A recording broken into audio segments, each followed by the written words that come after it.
Hi friends, I hope you all are well. I want to share some thoughts today on cross-bearing. I'm referring to Jesus' various statements in the Gospels about taking up your cross. And first century Jews were familiar with cross-bearing. It referred to the part of the crucifixion ceremony or the crucifixion procedure where the criminal would be forced to carry their crossbeam. It would be tied onto their back and they would be forced to carry it. The crossbeam was a horizontal bar on the cross, and to carry it through a really busy street so as to amplify the humiliation of the victim and also to amplify the fear that it struck in the heart of the community, lest anybody else try the same thing. And first century Jews were familiar with crucifixion. There were crucifixions that took place undoubtedly during the time of Jesus when he was still alive. Just before the time of Jesus, many crucifixions took place during a period where there was an intensification of resistance movements and uprisings to try to overthrow Rome. But generally there were two kinds of what they would refer to as martyrs at the time, or crucifixions under Rome. The first were the zealots, the revolutionaries who would attempt to, like I said, overthrow Rome. And the second were the martyrs, like in 2 Maccabees 7, those who died in loyalty to God and to the Torah and to the covenant, because they were unwilling to compromise what God had ordained, just because of foreign oppression and things like the persecution of Antiochus Epiphanes, when he forced them to abandon the Torah, to eat meat sacrificed to idols, etc., etc. And those who refused were killed. So I want to bring this up because this is a confusing subject. It can be difficult to reconcile for Westerners because we've had such a safe place from persecution and, in reality, even from marginalization. Recently, you can argue that there's been some marginalization, but not like what anybody experienced in the ancient world or what currently many experience in the Muslim world. So why is this confusing? So first of all, I'll ask, I think, what is an important question. Did the Enlightenment and the fruit of the Enlightenment, being democracy, being the emphasis on human rights and things like this, did they fundamentally alter Jesus' invitation to be a disciple? In other words, when we call men to discipleship, to be a disciple and to follow Jesus, does it mean that we no longer have to imply what the cross implies? Taking up the cross could have only meant one thing. It meant to accept martyrdom. Is that no longer relevant? Do we even have to bring this up anymore? That's kind of the subject that I want to bring up. So first, I want to highlight the myth that the reason we don't have any suffering is because we have such an advanced society that is accepted, the idea of human rights and religious freedom. I remember a story years ago where I heard of Francis Chan tell the story that he was visiting China and he was with some underground leaders there, and he asked them if they had a message they wanted to convey to the church in America, and he would convey it as he traveled. And one of them said, yes. He said, I've been watching some videos and I've read some sermons, and it seems that there's some confusion. He said, it sounds like in America, many believe that it's illegal to believe in Jesus. He goes, that's not the case. He goes, if all we did was believe in Jesus and the various tenets of the New Testament, we wouldn't suffer persecution either. In fact, if we kept Jesus to ourselves like Americans tend to keep Jesus to themselves, life would be pretty peaceful for us as well.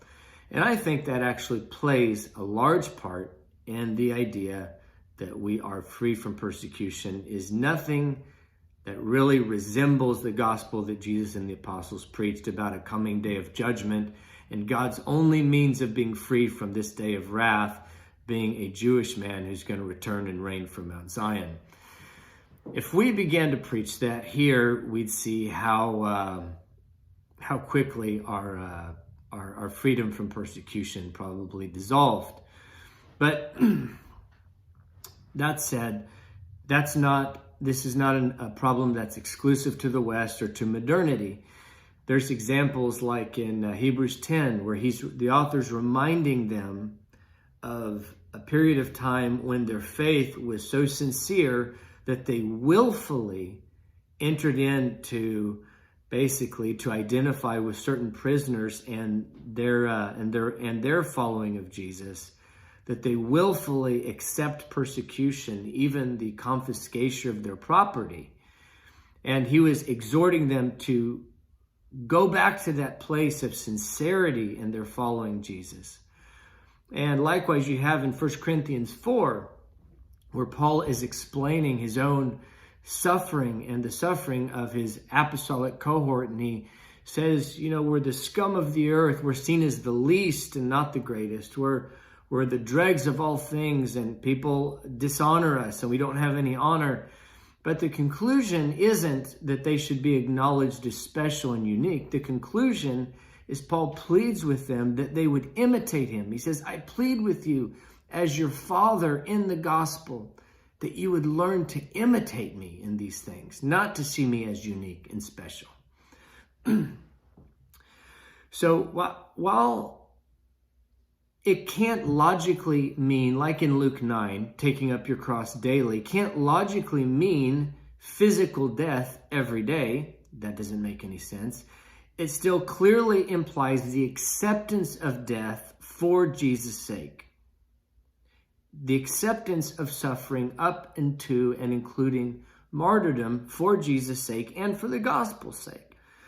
In Luke 9, saving or losing one's life was the explanatory statement of taking up the cross. To take up your cross meant to lose your life now for his sake and for the gospel's sake. And to save your life meant to not take up the cross. So this brings a touchy subject. Many of you know I didn't grow up in the U.S. And so it's not that it's foreign to me because I experienced persecution, but how religiously being an American Christian has become so associated with a fight for religious freedom. In other words, to fight to ensure that there is not persecution.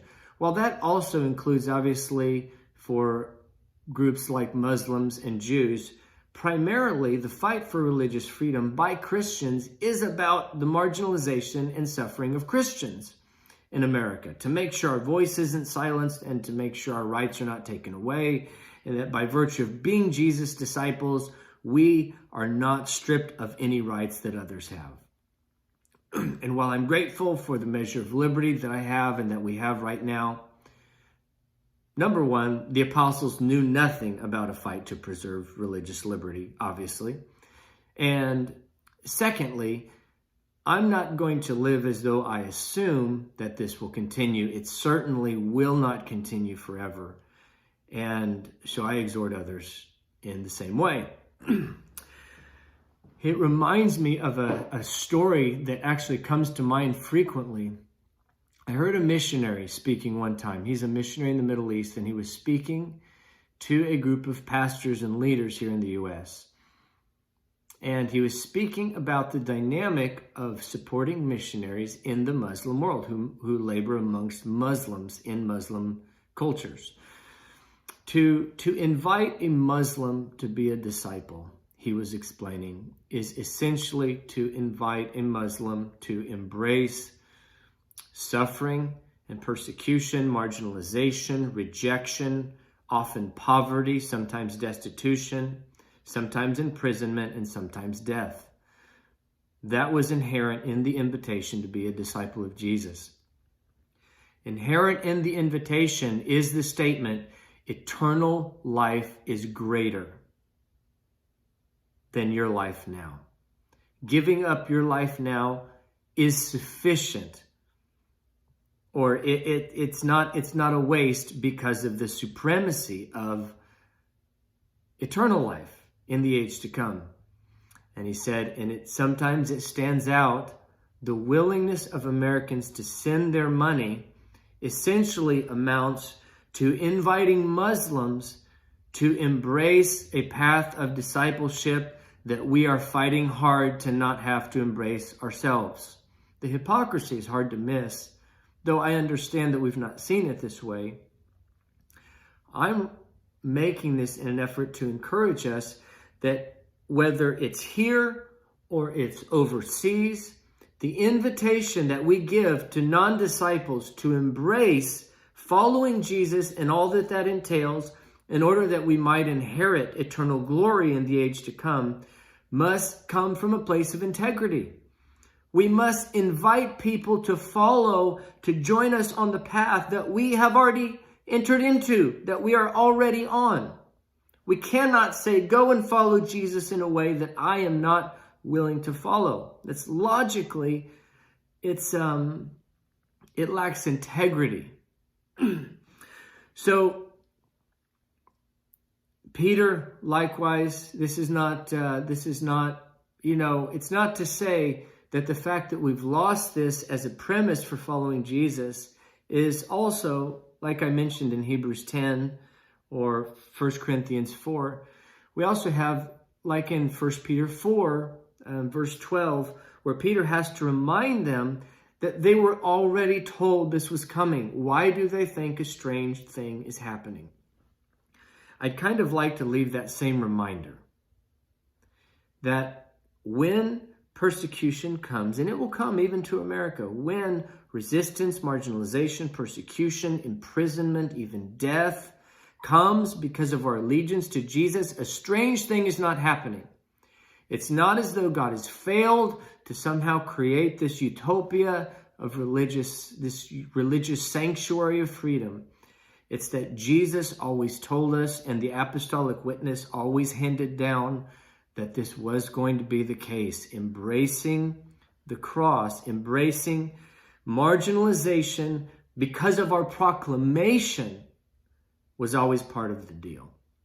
And so I'd like to remind us that we revisit this commitment to forsake this life in order to have eternal life in the next. This was always the calling of discipleship.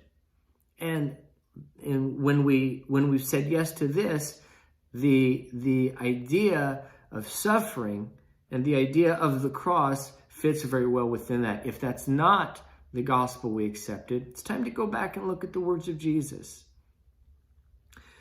So to accept, I'd like to leave us with this. My conclusion in looking at these things is to accept Jesus' fundamental call to be a disciple, included the commitment to follow Jesus up to and including whatever marginalization, suffering, and even death that came, because fundamentally at the core of Jesus' message was the promise of resurrection. And thus, this became a demonstration of the authenticity of the faith of the disciple. And it is for us, and it will be increasingly for us in the days ahead. And number two, that this commitment was often seen in the proclamation of Jesus' words, not simply in the believing of the gospel. And so I'd like to exhort us to reconsider if we have embraced Jesus' words or if we have forgotten, like some of the men in the New Testament did. If we've forgotten the context of the invitation to be disciples, and to encourage us once again to sign up to embrace following Jesus, the denial of self, the taking up of the cross for Jesus' sake, and not being ashamed of him, not being ashamed of his words, but more and more as we see the day drawing near, to proclaim his coming, to proclaim his death, and his soon return. So guys, this is a message that I have been stirred with, so I hope this has been provoking to you as well. As always, You can leave me questions or comments wherever you see the video posted. Lord be with you.